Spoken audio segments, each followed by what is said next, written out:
Good morning. This is for virtual PBX dash admin training. Going to give people another couple minutes to get in. Don't want to start too early. And let me make sure I am sharing my screen because that would probably help.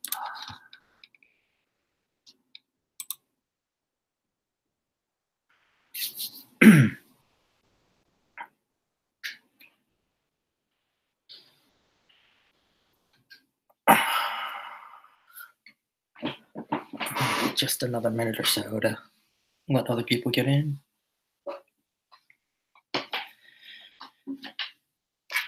And just to repeat, this is for virtual PBX dash admin training. If you're a vConsole customer, this is not the correct training for you. We actually no longer have the live trainings for the vConsole.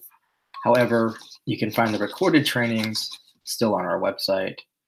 So if you go under support, assuming the mouse works with me here, you want to go under vConsole support. Let me just open this in a new tab. And if you scroll down here, the advanced admin training, that is the full training for the vConsole customers. Likewise for Dash, we actually have the full training under new user training here, and that covers everything that I'm going to go over today. But let's go ahead and dig into it since it's 10 o'clock Pacific time.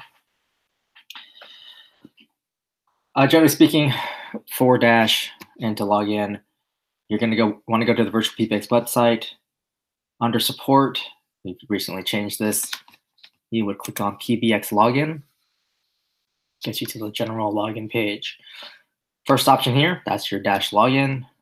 And actually, that reminds me, I need to double check something. Well, we'll find that out shortly. Below that is the VirtualPBX web phone. This is technically is a VoIP device usable for our Dash customers, usable on a desktop-based browser. Right now, it works with Chrome and Firefox. It will not work on the mobile versions of those browsers.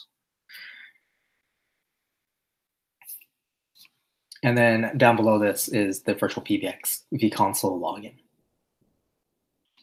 All right, so you click on your Dash login, and I think I'm still logged in under my agent account. So let me get logged out here.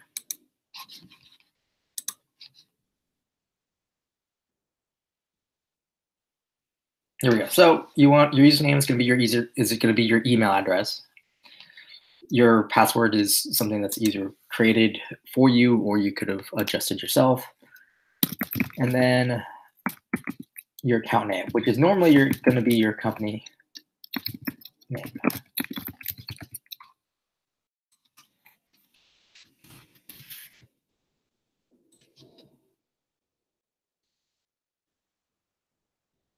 And you also have, I forgot, your info link down here at the bottom.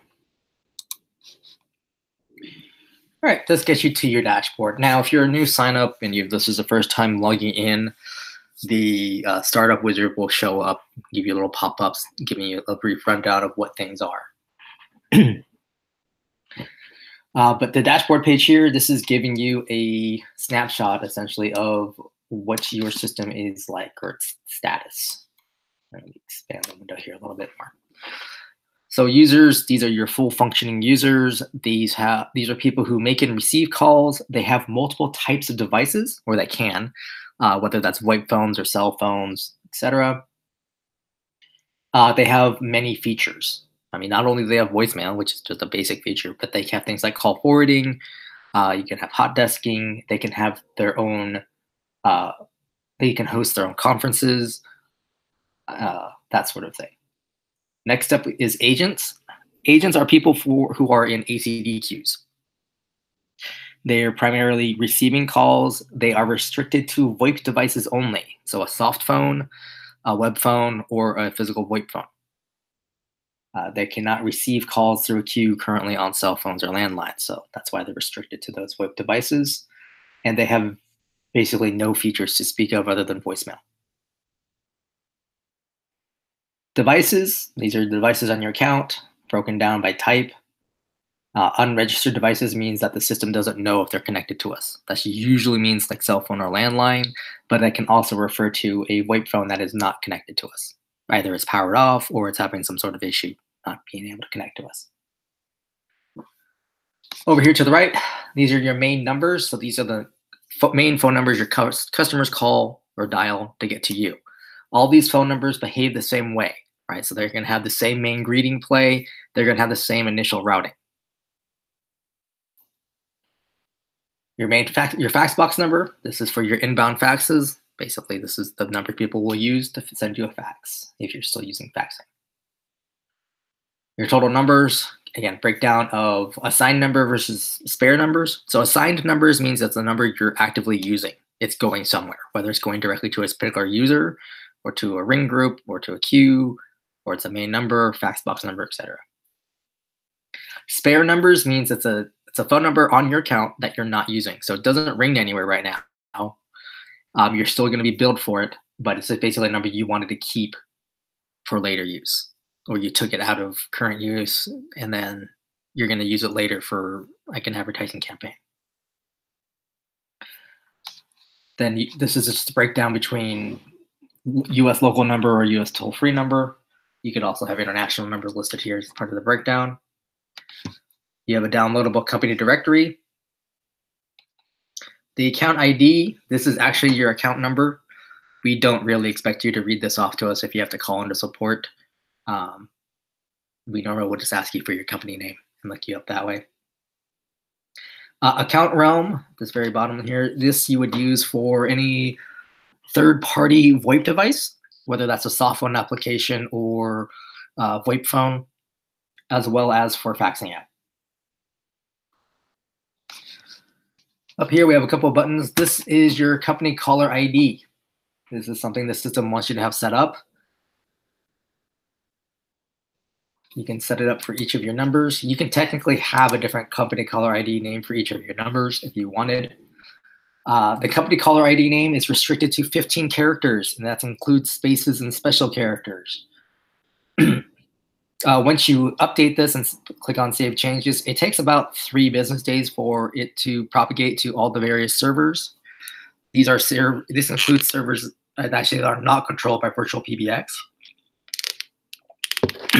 which is why it takes more time. The company caller ID name is also in the industry is referred to as CNAME or CNAM, CNAM. Basically, it's additional text that shows up as on the caller ID. A few things to keep in mind. There are some carriers in North America who don't support CNAME. So if a call happens to route through them, that CNAME information isn't going to show up on the receiving device. Even for the carriers who do support it, if they're having some kind of outage, it's going to cause problems for CNAME, as well as any kind of heavy-duty maintenance they might be doing that could also interfere with CNAME. And then lastly, the device itself that the call was going to. If a device doesn't have the screen real estate or does large enough display, it's not going to show the name. If you make a test call to a cell phone, just bear in mind that many cell phone carriers don't provide CNAME service for free typically. Most of them, it's a paid service. As well as on some devices, if you program if your company number is programmed into that device, whatever they named your company number, that's what's going to show up in the device, right? We're not going to supersede what the device has labeled for that number. Down below, you have the company emergency E911 address or enhanced 911 address. This is information that is sent to emergency services if someone on a VoIP phone calls 911. So you definitely want to make sure this information is correct. And you can actually set it up by device. So if you have people at remote locations, they can put in their own address. And then click on Save Changes when you're done. Hold music. This is basically your company default hold music. For hold music on Dash, this is for when a call has already come in and they are placed on hold by a user or agent. So this will be the default. Hours is actually going to take us to a subset under main number. So I'm going to go ahead and click on main number.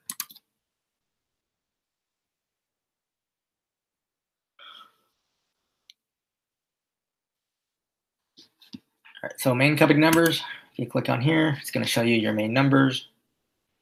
The system always wants at least one number to have the E911 address.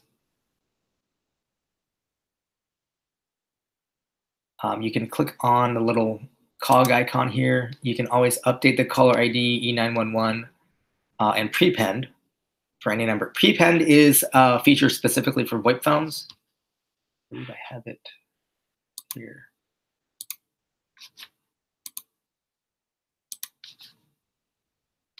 And basically, it allows you to put text in front of the caller ID for calls that come in on this number.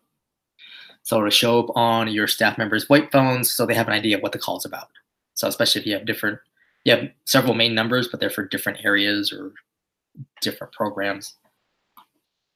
And you can use that to help differentiate. You can always add additional main numbers, either from your existing spare numbers, give you a list of what you have available, or if you click on by numbers, then you have the option for local or toll free. Now, if you're a new account and you're just signing in, you may not have picked a number to start. This is how you would add numbers to your account initially. So if you have 0 numbers on your account and you click on by numbers, you're not going to be charged for those initial numbers because your account comes with at least one number as part of the plan. I believe that's the Dash Basic. Anything beyond Dash Basic comes with at least 2 numbers. So you wouldn't be charged for those first 2. So you click on local or toll free. Local, you just want to enter in an area code. So let's go with 703. And then this shows you what's available. And then you would click add for any number or numbers you want to add. And then you click on by numbers, and that would add them to your account.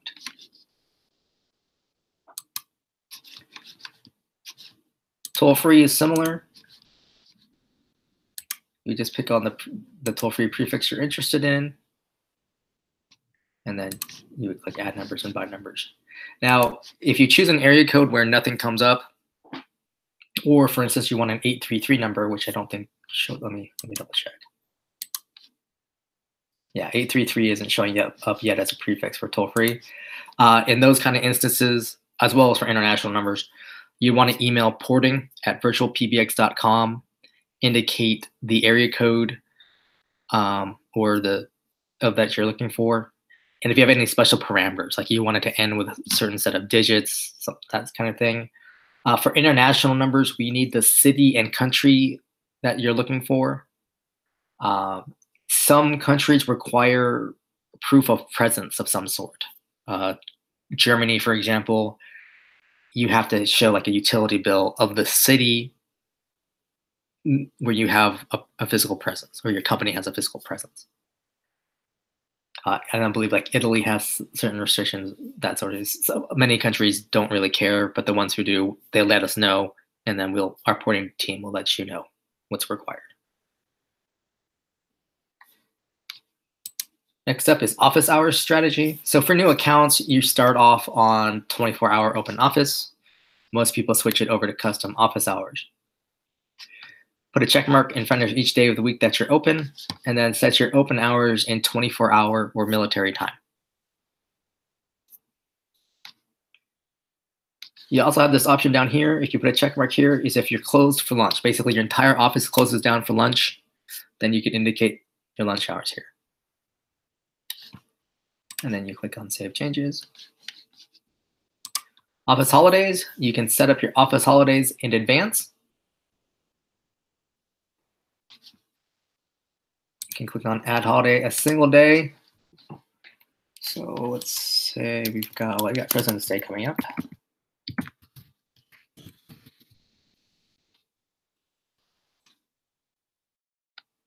actually don't remember the date for it, so we'll just pick one randomly here. And then you click on Save Changes. And so now the system knows when February 10th comes up, I'm on holiday mode. You also have the option for date range. So if you're out for multiple days, which is what, oops, which is what this one in here, 22nd to the 26th. And then advanced, this allows you to do something like,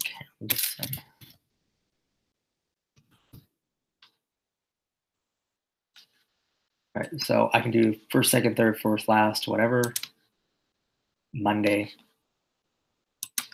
So that way, every year, right, that first Monday of March, or second Monday of March, excuse me, the system will know we're closed. All right, incoming call handling. This is how your system's handling all the calls, all your main numbers, basically all the calls that come in on those main numbers. And these are your 3 options by default. So call comes in, goes to the virtual receptionist. If you click on that, it's a link. On the right, this is where you handle your main greeting. So this is what you're telling your customers what to press or how to get to people. All right, you have text to speech, type in what you wanted to say, click update. You can upload your own file. The system currently accepts .wav and .mp3 files. Right now, that is restricted, unfortunately, to 1 megabyte, which is about a 5-minute greeting, give or take. Our engineers are looking at expanding that because it should be a little bit longer than that. If you've already uploaded greetings, you can choose from the existing greetings here. You can record it over the phone. Now, this is by default going to a VoIP phone that's already connected to the system. Basically, you just pick it up, dial one of your main numbers, and then enter the PIN. If you want to use a cell phone or landline, you're going to want to send a request to our support team, support@virtualpbx.com, saying, I'd like to be able to use a cell phone to set up my main greeting. They will enable that temporarily. Basically, it's a security feature. We don't want because basically any phone can then call in and mess around with your greetings. So we don't want to keep that open forever. And lastly, you have professional recording services. We've partnered with another company called Snap Recordings. And if we click on order, we can go right to their site here. They have various packages. They can do not just a voicemail greeting, but they can do like a message on hold mixed with music in the script. Here's some samples here. The main advantage is their voice talent library. They have something like 100 different voice actors to choose from, both male and female. You've got various English versions. You have Spanish, you have French, and then you have bilingual options. They handle their own pricing, as well as their own billing and delivery. But then once you have that file, you would then just go to upload your own file. Over here on the left is the main menu. Basically, this is what people are pressing to get to where.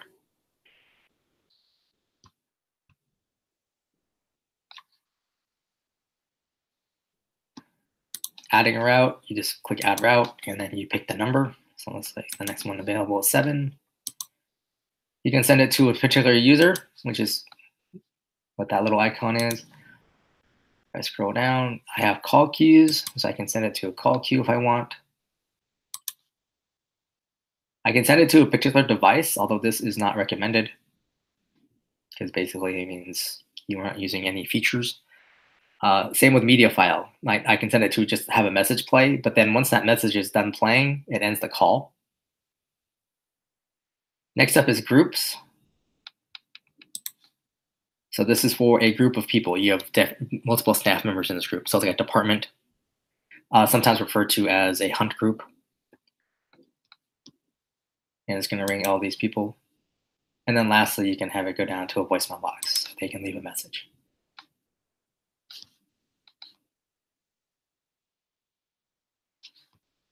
And then the number of trials on this dial. Basically, if they hit the wrong button, how many times does the system give it? Oh, and then you also have a default action. So basically, if they don't press anything after a certain while, where does the system go? Or if they keep hitting the wrong thing, where does the system go? That's where they would send them to. Click Save Changes. All right. This next option here, incoming call, can go to a user. Typically, what most of our customers, or at least what I've seen most of our customers use, is they actually have it go down to a group. So we'll say support. Right, so that way you have a group of people, call comes in, rings these people in the ring group. If they're not able to pick up, then it goes to a virtual receptionist, right? So it gives a person or persons a chance to answer the call first. No one can for whatever reasons. All right, caller still goes to a virtual receptionist that can enter a menu option or an extension number. And then over here, again, can go to a user, can go to a group. If none of them are picking up, you can have it go right to voicemail. This one also has an additional feature at the very bottom here, which is basically, hey, skip it to voicemail.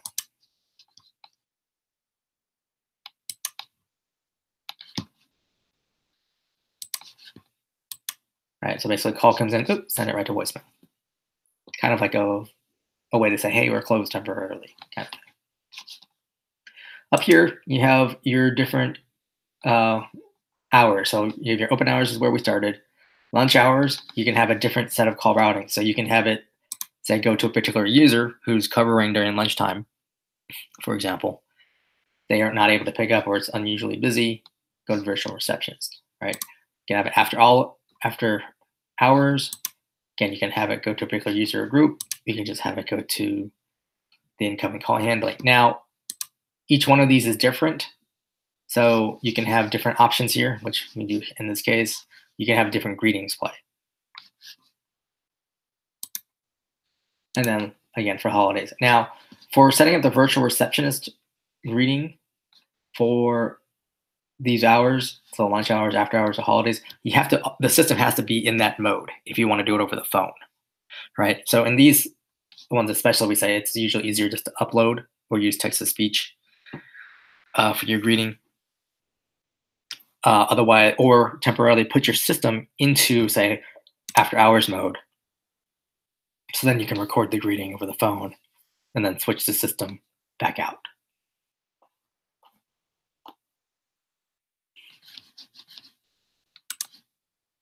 And again, always click on Save Changes. So you know where you're at. All right. Main fax box number. And that's the number here. The main thing here is you edit your fax box. And this is where you put the email address of the person you want to get it.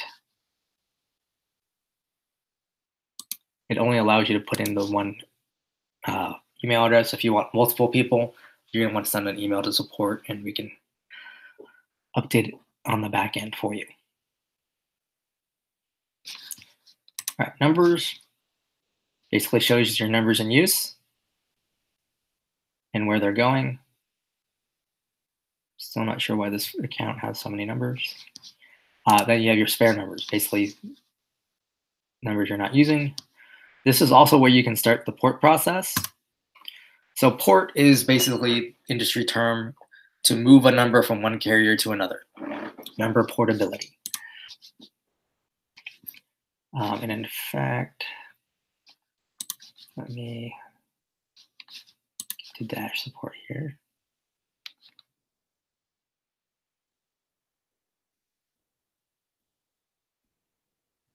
So all of our guides are up here. And in this instance, it's a little easier to show you the dash guide than going through the steps.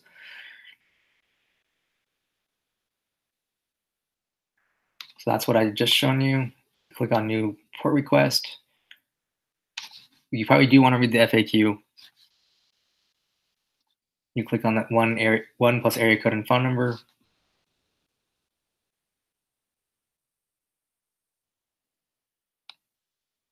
You want to check mark all of these. You want to read them and make sure you understand them. Click next. And then you're going to upload the copy of your phone bill. That's going to give you the option to download the LOA or letter of agency. You're going to want to fill that out and then upload it back to the system. Click on next. You can enter okay. You do want to enter an email address so we know who to contact. You can enter a preferred date. However, we can't guarantee that we can meet that date because we don't control it. So in terms of port process, basically, we get the documentation. We make sure everything is right. We let you know, hey, we received it. We're beginning the port process.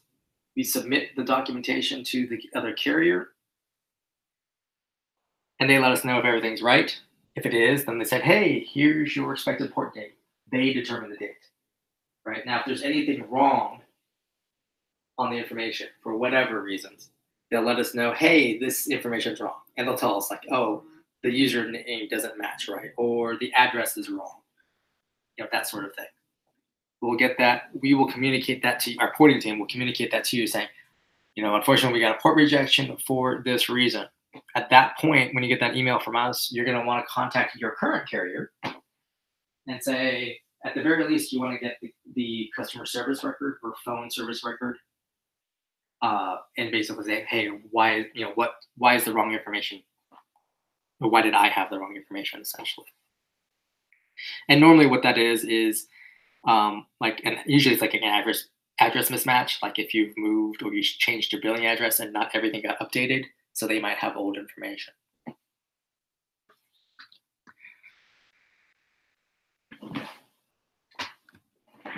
Yeah, then you click on submit, and then you are all done.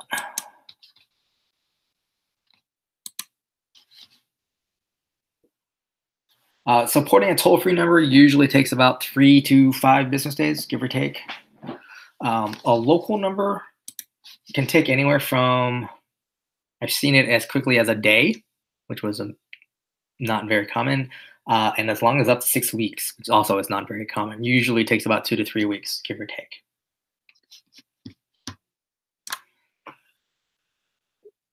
Users, this is where you add your full-featured users.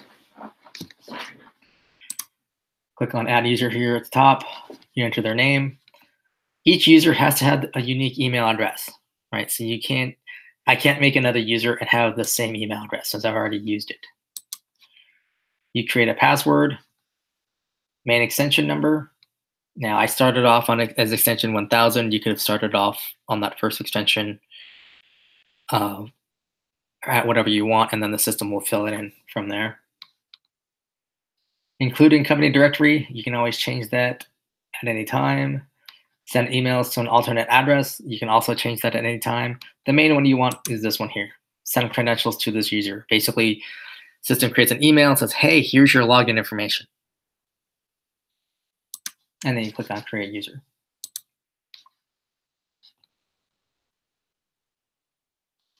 So any user you see here with the blue suit and tie, that tells you they're system admin.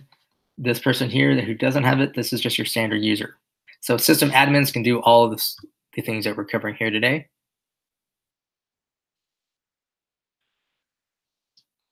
If you click on a user's name, and you get their name, you can change their credentials as an admin. Their voicemail pin. This is where you can send emails to an alternate address. And this is where you can change their user directory settings. You can change an admin to a user or back and forth. The one caveat here is if you just signed up and you log in, don't change yourself to a user. We've had a couple customers here and there. Basically, they like, hey, I want to jump in, take a look around. They made themselves a user, clicked save changes, and then they logged out. And the next time they logged in, they only got the user portal. They don't have any more admin functions. And in that case, if there's another admin, that's easy enough to fix. You just have another admin come in and fix the person. Otherwise, you just need to send an email into support, and we can get that fixed for you. This is your time zone. You can set it individually or just use the account default. This is language. Ringing timeout. This is your default timeout for devices on your user. If you have a user who's mostly using cell phones, for example, you would want to increase the ringing timeout to between 30 to 45 seconds. And that is because it simply takes longer to route a call to a cell phone than it does to, say, a VoIP phone or a landline. And then if you have multiple extensions that you're responsible for, you can select which one is your main one, which is what's associated with your voicemail box, unless you know your phone.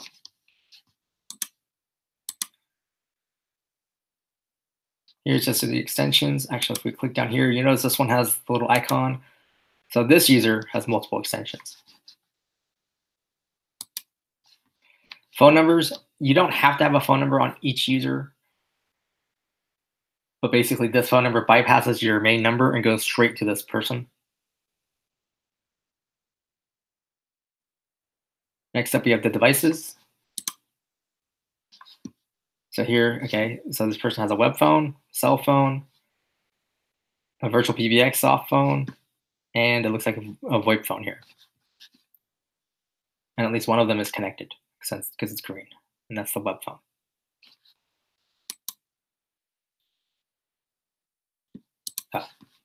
One other thing, you can add devices. So you can add from spare devices, means you already have them on the account and they're not associated with a particular user. Or if you click on new device, SIP phone is a VoIP phone. And we've got these 5 manufacturers. Now we don't have every model that they support, that they make. So when you click on the individual manufacturer, you'll see the models we support. You would find your model, put in a device name, and then enter the MAC address of the phone. And this is normally something like on Yealink, it's usually a sticker on the back. They also usually have it on the box. And then you would click on create device.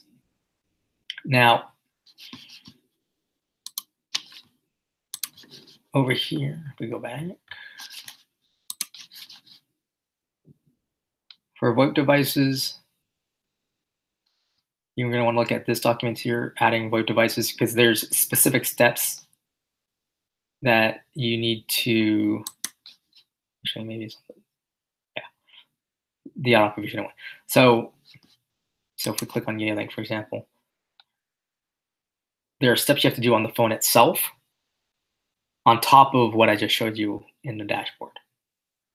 You want to do this, add it to the dashboard. The phone should then reboot, and then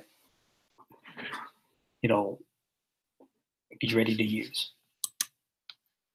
Cell phone, pretty easy. You put a name, you put +1, area code, and phone number.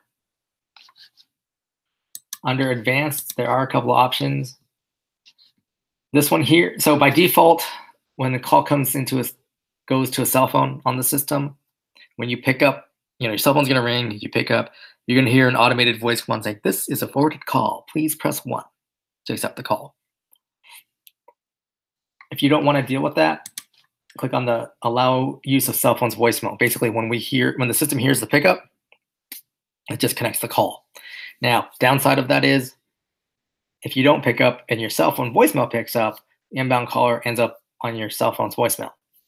Maybe that's great. That's what you want. Maybe it's not. Keep original caller ID. Gosh, I'm having trouble talking today. Basically would show the inbound caller's caller ID on your cell phone. If you uncheck it, then what's going to show up is the VirtualPBX phone number, the main number that they called in on.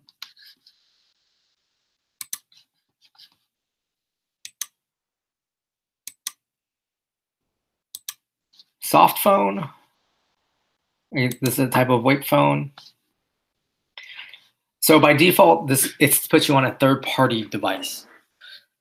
So like Xlite, for example, is a third-party soft phone, or it's let's say like one of your you have a VoIP phone and it wasn't one of the manufacturers there, you would have to use this information to program that device or third-party soft phone application.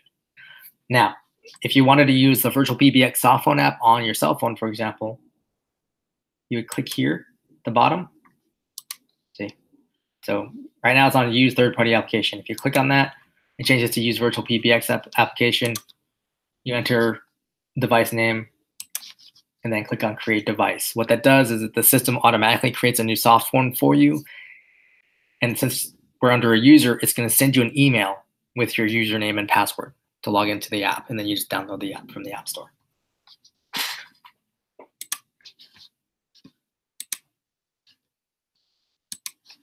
web phone, pretty easy as well. It's put in the device name, click on create device.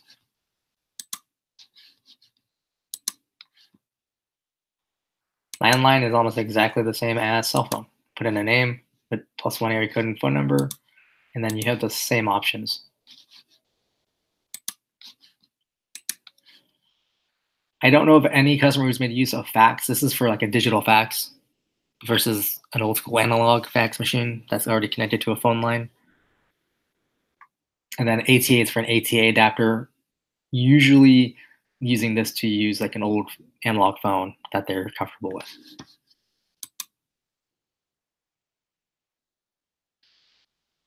All right, let's go to user features. So caller ID number is only in play on this user because he has a phone number. And click off or on, but if it's on, then he's using his particular phone number. So usually best for like salespeople, for example, so that way when they call out to people, shows that caller ID comes right to them instead of going to a different salesperson. Call forwarding, off means you're not using it at all. Failover mode means if the system detects that your VoIP phones aren't connected to us, then it will, oh, okay, we're going to forward calls, in this case, to a mobile phone, and then +1 area code and number.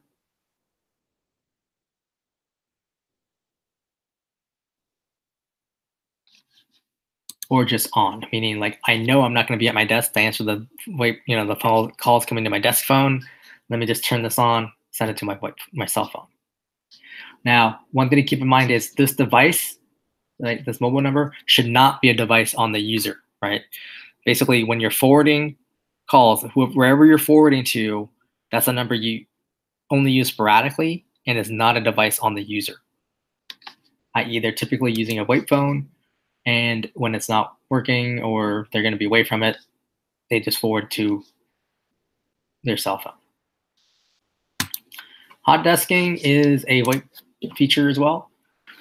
You create a hot desk ID. You can create a PIN if you want to. Basically, this is something used in a shared office environment where people may be switching desks from day to day. So basically, but they still want to receive calls at the desk that they're sitting at. Basically, you have a VoIP phone at each desk. Person comes in. Oh, I'm over on the window desk today. Great. They get to the phone. They can enter in *11 on the phone. That gets them to hot desking. It asks them for the hot desk ID.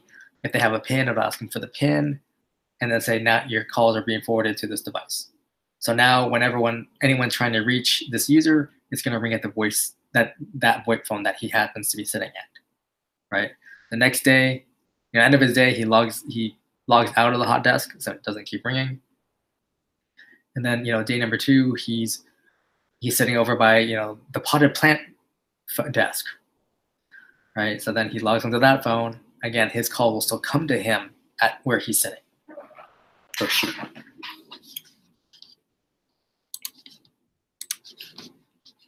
Voicemails, every user has a voicemail box. Users can have their own fax mailbox. Typically, if you have a main fax box, you don't need to, but if you have individuals who want their own fax box, they can do so. You can either select a spare number, buy another number, or you can just give it a straight extension. However, the assigning an extension basically is you're going to have to educate anyone faxing to this user. Basically, they have to call the user, be waiting at their fax machine, and then enter the extension number of the fax mailbox, and then send fax. So it's not, most people are used to just go to fax machine, enter number, send the document through, and then they walk away. In that case, so for most people, I say you're going to want to use just a straight phone number. And then if you want to send a fax out, use the destination phone number, and then this is your account realm, and it's a PDF or a TIFF. And we'll go to that number. So if you want all of your users just to be able to fax out, and you all have the same domain, right? So everyone has an email address, at bobsdogwalking.com, right? You can email support saying, hey, I want everyone with the at bobsdogwalking.com domain to be able to send a fax. Support can go in on the back end, adjust that for you, and then that's it. From that point on, anyone with that domain can send a fax out. You don't have to do anything special for each user at that point. Follow me. This is for users with multiple devices. And so basically what's going on here is goes to the web phone, doesn't pick up, goes to the Yay-Link phone, which is a physical VoIP phone. If he doesn't pick up there, then goes to the soft phone. All right, you can adjust these sliders to have overlap. You can say, wait, I want to change the order of this. Okay, redistribute. You can say, wait, the Yay-Link phone isn't working. Let me get this out of the loop. Or put it back in. And this is the total ring duration right here, 120 seconds. So you can set that higher as well. Music on hold. This is for when the user puts their inbound caller on hold, right? So person already got to to Dave here. He said, oh, wait, hold on, I need to put you on hold. If you don't put them on hold, they don't hear anything. So you probably want to put some kind of file. And again, it says any of your music files here or previously uploaded media files. Customize call recording. If you enable it, then these are your options. So inbound internal means call from another user to this particular user, right? Inbound external, call from someone outside the company to me, right? Outbound and internal means I called another user. Outbound external means I'm calling a customer.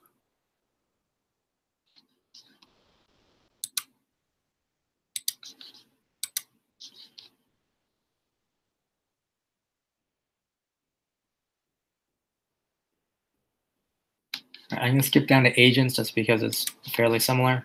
It's quick. Again, adding an agent, pretty simple.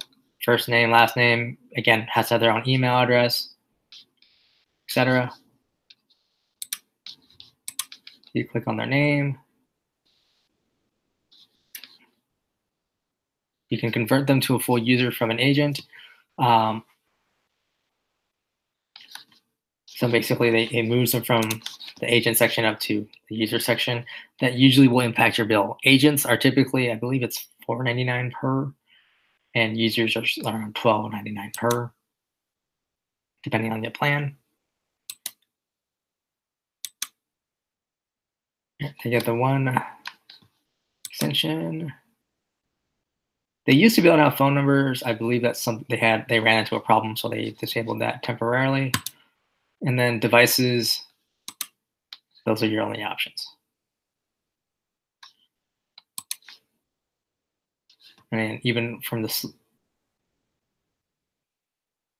spare devices, these are all VoIP phones of some type.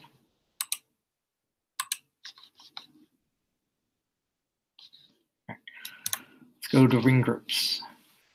So ring groups, again, are departments, sometimes referred to as a hunt group. So creating a group, let's say we'll call it 2019 RG. You want to give it an extension number.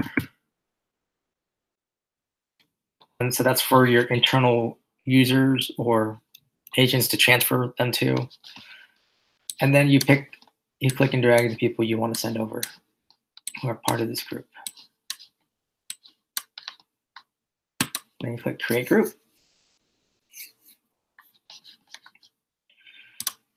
If you click on the name again, you can always change the name.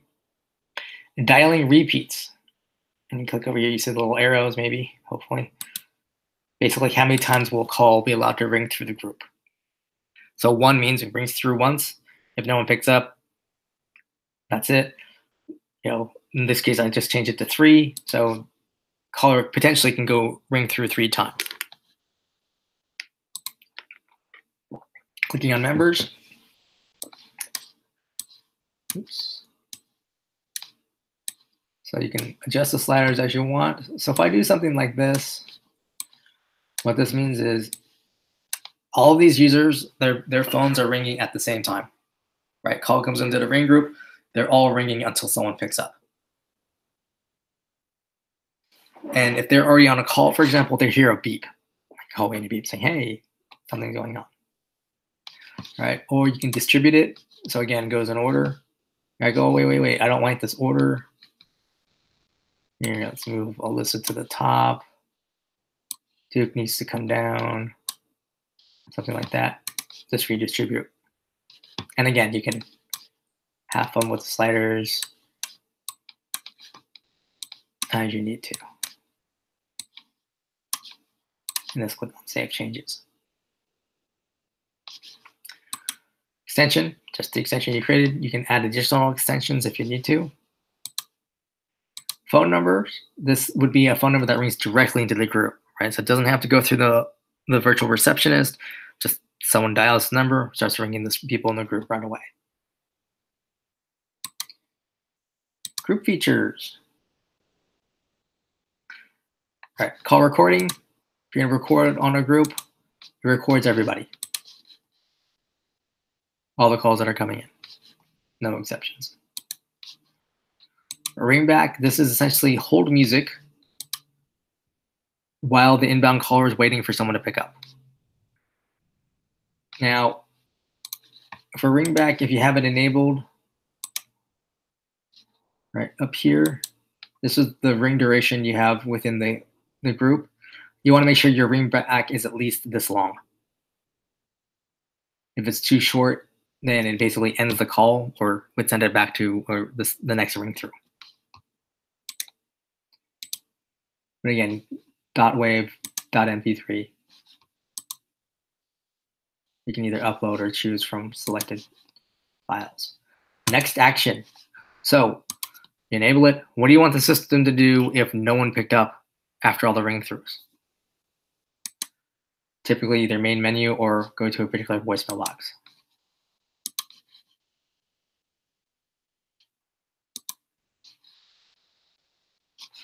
Allow call forward. So for your users who are on VoIP phones, if you allow call forwarding, means they can use call forwarding on their user to send calls to their cell phones, if need be. And then caller ID prepend. Again, this works for your VoIP phone users, but then you can put in additional name, information, or number, right? So basically when it shows up on the VoIP phone, oh, I'm getting a call about this particular ring group, especially if they're in multiple ring groups, so they know.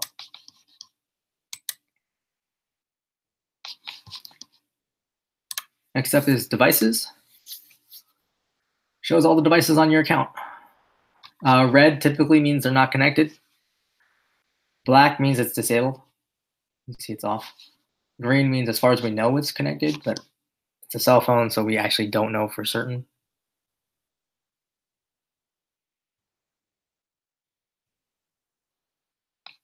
And then,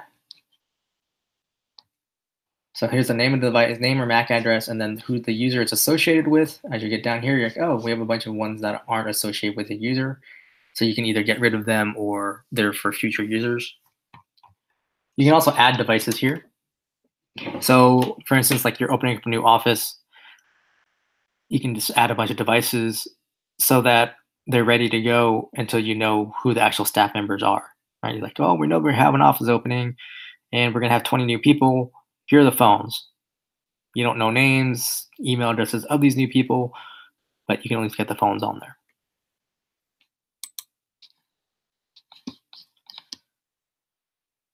Voicemail boxes. These are the voicemail boxes on the account. So every user or agent automatically gets created with a voicemail box. And that's denoted by the fact that here's a voicemail box number. It's associated with the user. Scroll down. Now you have these ones that were created manually. Usually the manual ones are created for ring groups.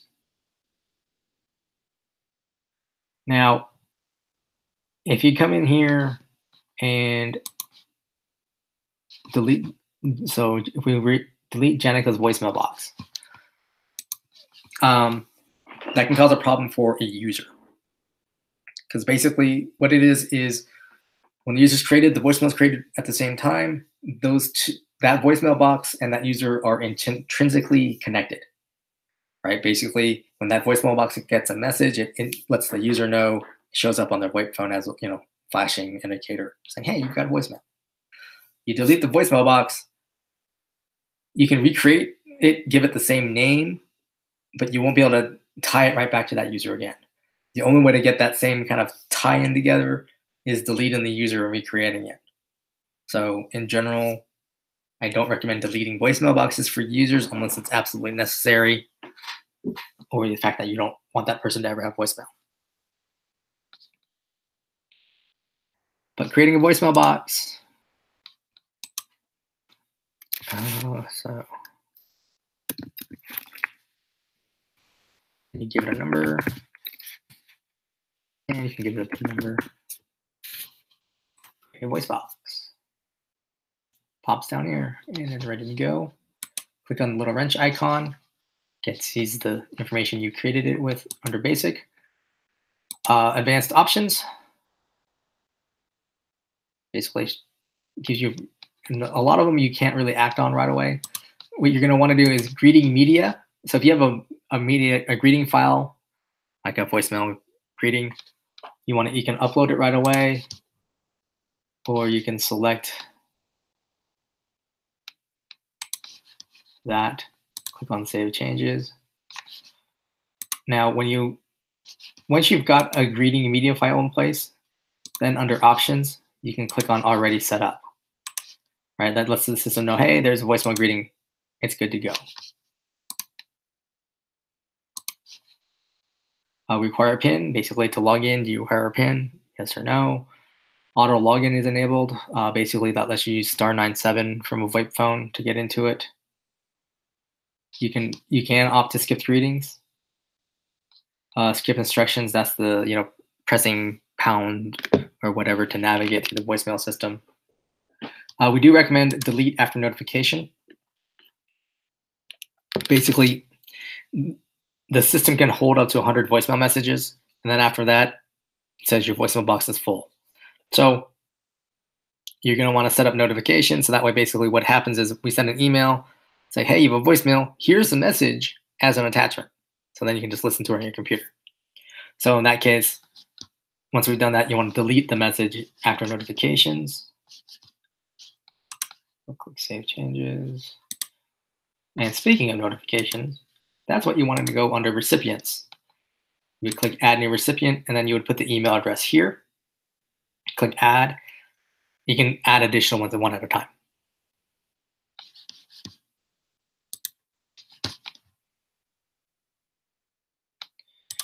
Feature codes. So this information will be on our website, so you don't actually have to log in to see the feature codes. But basically, from VoIP phones on your account, you can enter these key combinations to do the feature. So for your call center people, it's in ACD queues. From the VoIP phones, they can log in over the phone versus logging into the website. Call forwarding, again, users can set up their own call forwarding over the phone. Hot desking, again, *11 to log in. This is to send someone directly to voicemail. You can use an intercom. Move is to move a conversation from one device to another. Like you started off on your mobile soft phone application, and then you got to your desk. Here, hold on just a second. Move it, and then you can move it to your physical VoIP phone, etc. Call logs. This shows all the call activity on your account.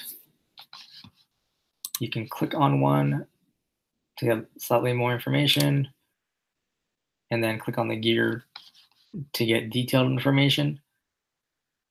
There are times that at support may ask you for that information, or they'll say, let me look at your account and pull that information if you're having some sort of call issue.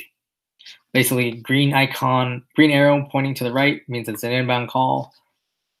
The yellow icon going to the left means that's an outbound call. And then you've got calls for the week, for the month, and then you can enter in custom date range. All right, next up we have what's called the hamburger menu. So we're on the dashboard right now. If we click on queues, this gets us to the ACD queues.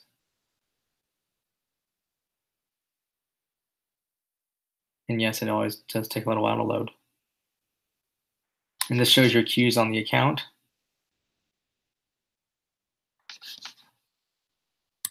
A little gear icon here, and you can adjust the settings.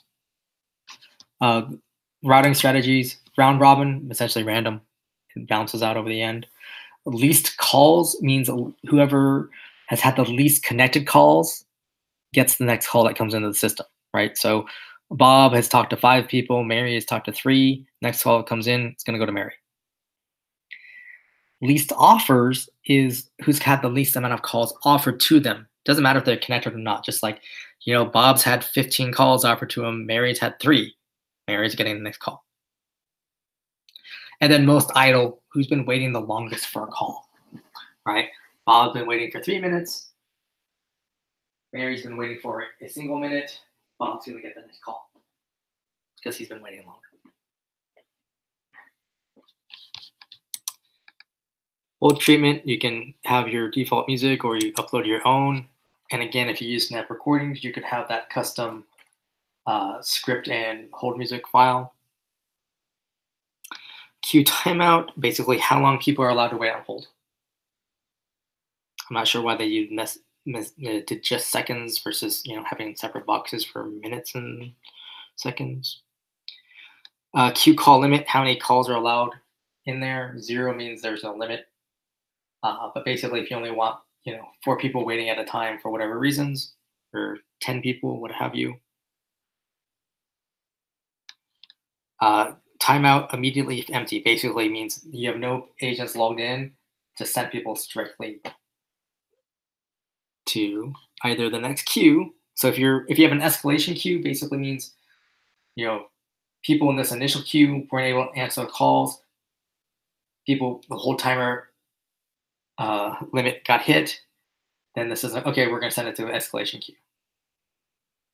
Or if you leave that to none, then after the timeout, what are you going to do? In this case, we're sending it to this particular voicemail box. Agent recovery in seconds, basically after they're done with a call, how much time do they have to catch their breath, get a sip of water, finish up whatever notes they're writing up before another call is offered to them. Force away on rejected or missed. Basically, if your agent misses a call, you can enable this, and it puts that agent on away mode. Then they have to put themselves back in ready mode when they're ready to take the call.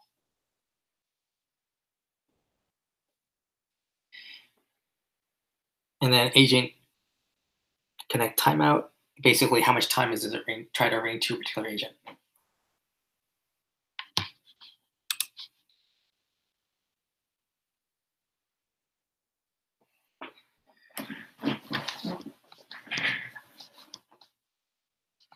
All right, next up we have blacklists. So this is basically allows you to block callers from reaching you. So you click edit lists, either add a new list or edit an existing list. And then you put +1 area code and phone number. And you would click add, so it would show up on the list. You click save. Then you go back to settings. And then if I put this over here, for example. All right, so these are your available lists. Selected is the ones that are actually active. So if you want them in place, you move it over to selected, and then you click update. So now the numbers on this list are the ones that are being blocked. Faxes, as an admin, you can get to any fax box on the account. Although typically most people are going to the main fax box. And then you can see the outbound faxes for any fax box. And then the email to fax logs, which is actually probably the most, in terms of if you're having issues when sending out faxes, you want to go to the email to fax log. It will give you additional information about what happened, like file size too large or incompatible document. See, thumbs down, not a good thing. Click on the little eyeball here. It says no valid attachment. So either they sent an email in the correct format, which you can see right here, but they actually didn't attach something, or they had an attachment that wasn't a PDF or a TIFF. It's basically you go back, hey, what were you sending out? Oops, pardon me.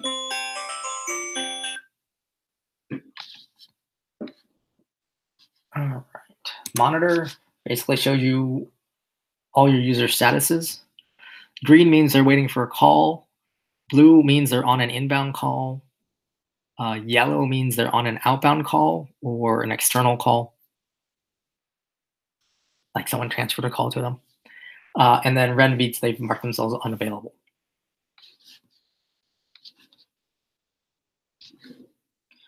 Call recordings takes you to the call recording site. It's actually hosted by Amazon, actually Amazon Web Services. User portal. So this is so you can check your own voicemails. You can see the call history, your own faxing. This is conferencing. This is where you would control your conference once it loads.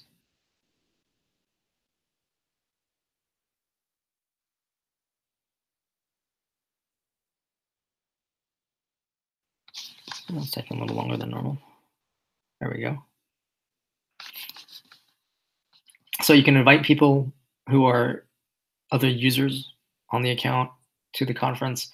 Well, you can have external people join. You can lock it, meaning no one else can join in once you're already started. You can mute people. You can unmute them, and you can end the individual or hang up the whole conference. When you have participants in place, you can actually mute a particular participant versus all of them, unmute them. You can also kick a particular participant as well. Under settings and devices, this is where a user can set up their own call forwarding through the website if they don't like using the phone shortcuts. And then they can see their devices here. And so this user portal is what all your standard users see. Versus you as an admin, you have all these other options.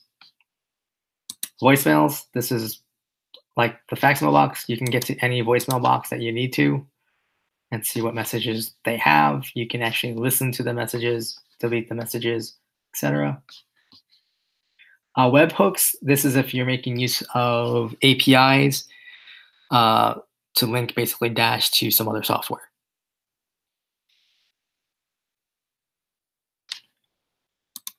If you click on your name or your company name at the top, you can get your user information and your account info. Since this is a test account, I don't have everything, but for you, you'd also have a separate section here for billing. So you can look at your invoices, your amount due, and you should be able to change your credit card as well. And that is all of Dash training.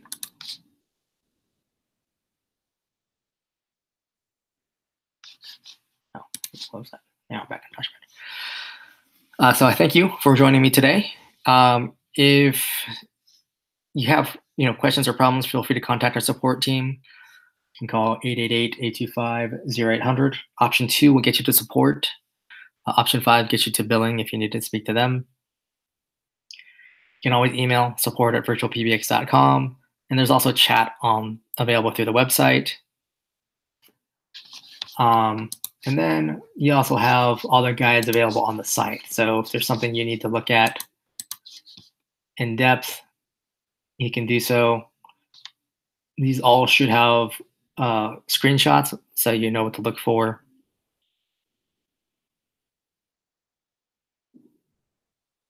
And we try to update these regularly. Doesn't always happen as regularly as we would like, And then as we add like device compatibility or other new features, they get guides as well. But beyond that, oh, and you can always sign up for additional live training, or if you have other staff members you want to have go through this, they can also sign up as well. But that is going to do it for Dash training. So I thank you again and have a wonderful day.